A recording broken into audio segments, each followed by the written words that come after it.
Hello and welcome back to my YouTube channel. I hope you're all doing well.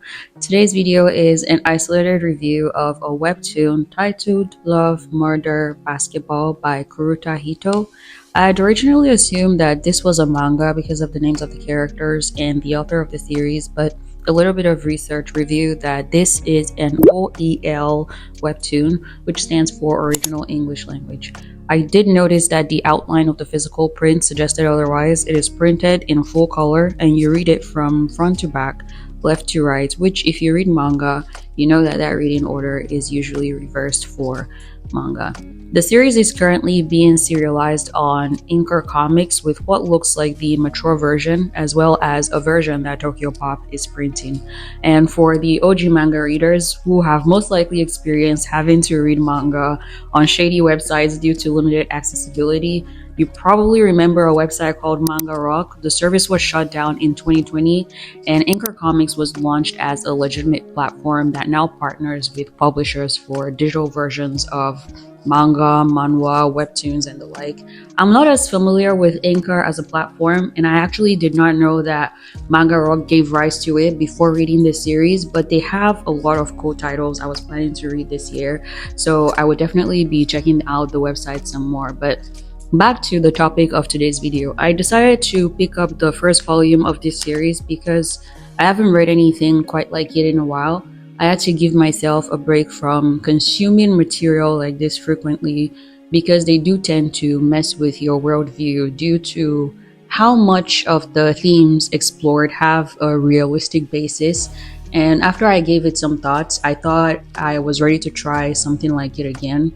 This video is going to serve as more of a review of the plot and how I formed my impression of the series. It is not a recommendation. I do think that reading this is a decision that everyone should make for themselves after determining their comfort level with some of the themes explored in the series. So this will be a video to hopefully guide that decision. I'll start by going over the synopsis at the back of the volume. A thrilling game of cat and mouse, murder and mystery. As the son of one of the most infamous Yakuza bosses in Japan, Shoto Tanaka's life has been anything but average. Then he meets the most popular athlete in Japan, Goro Nakamura. Goro is used to putting on a show for the public, and since he comes from a family of wealth and notoriety, he's frequently in the limelight. Shoto, like many others, is captivated by his icy charisma. What Shoto isn't aware of is that Goro is also the infamous animosity serial killer of Japan. In what ways will Goro and Shoto's profound devotion to one another and their various ideologies impact their complex relationship and those around them? The first thought that came to mind after reading the synopsis was of the Korean manhwa Killing Stalking, partly because of the BL theme and the mention of a serial killer, but also because that was the last series in this psychological violence and BL theme genre that I've been exposed to for a while. I think the synopsis already does a decent job of letting readers know what to expect, but another thing that I really appreciated was the addition of a list of trigger warnings on the very first page before the table of contents, which was a necessary addition. The digital version on Anchor Comics has something similar, but this physical print has a more extensive list, and there is a disclaimer that mentions that the story explores complex and explicit themes as well as subjects that occur in the real world, hence why they can be so triggering. And like I mentioned earlier, this is a review and not a recommendation, so it does advise you to read at your discretion. Now, for the trigger warnings, the series contains graphic depictions of the following: bullying, domestic abuse, violence, human trafficking, child trauma, child abuse, sexual abuse including mentions of child sexual abuse, self-harm and suicide, uncensored gore, prostitution, substance abuse, sexual violence, and mental illness. In total honesty, I had to take about a day to reconsider my decision to read this after going through the list of trigger warnings, so I made up my mind to consume it in little doses while being in tune with my internal state of mind as I read. I was able to finish it, and not every one of those trigger warnings was covered in this volume. So I imagine that the list applies to the entire series and not just to this first volume. The first chapter opened with a scene of Goro's murders. The synopsis already mentioned that he's a serial killer, so this wasn't a revelation that needed to be delayed to later in the story. What was, however, interesting about that sequence of events was the fact that Goro's victim was a sexual predator who mostly preyed on children, which is one of the trigger warnings. And I found that sequence particularly interesting because it suggests that Goro might not be a mindless killer doing it for sport or excitement, but someone who feels justified in his actions, and you can see that in some of the things he said during that short encounter. Most of the rest of the volume showed snippets of Goro's relationship with the other main character, Shoto, and although there wasn't a lot of information to make a full analysis or get a well-rounded understanding of the nature of the relationship, there was one thing that did stand out. Their relationship seemed to be a mostly sexual one, albeit not completely devoid of emotional attachment, and there was a power dynamic in the relationship. There was also mention of a safe word, so one can assume the nature of the relationship, and in those little glimpses, readers can also make inferences about the personalities of both characters. In the very last chapter covered in this volume, some of Shoto's backstory was reviewed, and this was the only other part of the volume that was pretty jarring to me after the murder scene in the first chapter. It was very triggering for me, and I imagine this is where most people would decide this is not for them, but it was also a chapter that gave readers more insights into Shoto as a character, and that was how the volume ended. Now, for my impression of the series, I think every story has a bottom line. So rather than focusing too much on my discomfort, I try to understand what that bottom line was. This is not me saying that if this was triggering for you, you should keep reading it regardless and focus on the bottom line. But stories like this aren't written to be very comfortable to read, and everyone needs to know the balance between their level of discomfort and when something starts to trigger them emotionally.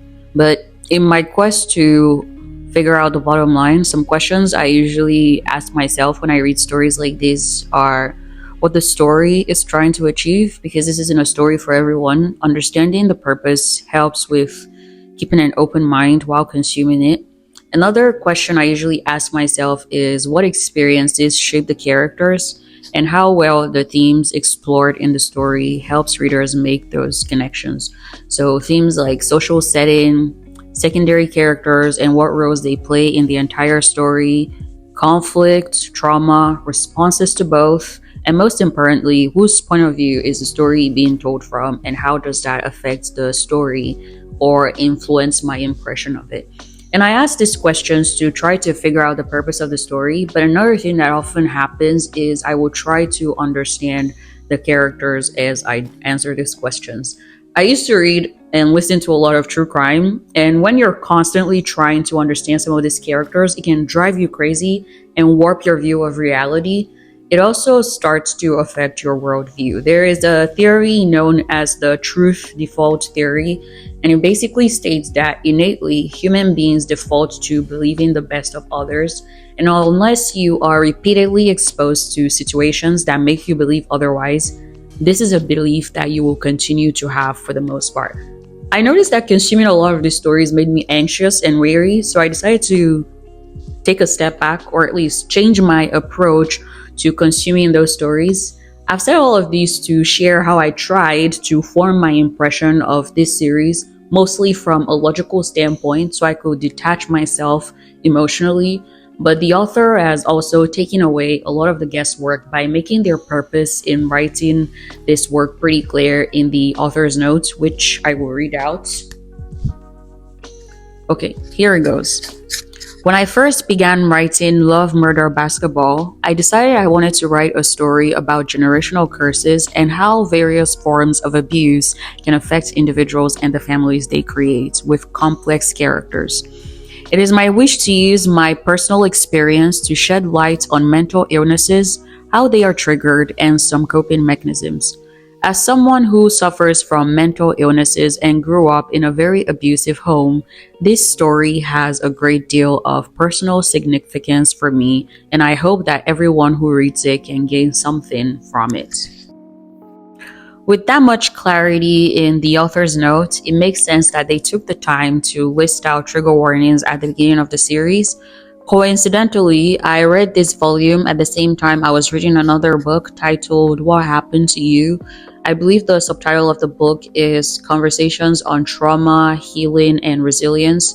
This is a nonfiction book, and it's written as a conversation between Oprah Winfrey and a brain development expert as they discuss various types of childhood trauma and how asking the question, what happened to you versus what is wrong with you, usually provides insight and answers to behavioral patterns that can be hard to understand.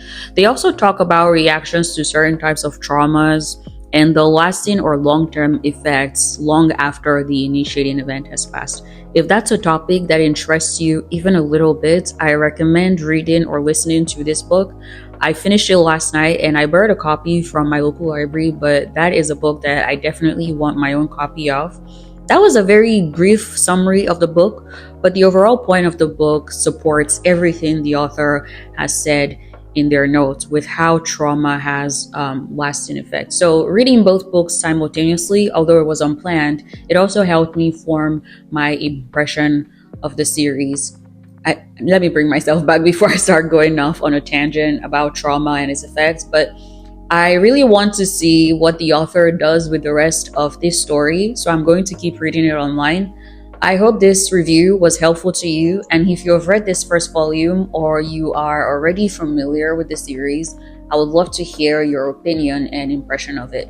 Whatever day you find yourself watching this, make it a great one, and I will see you in my next video. Bye!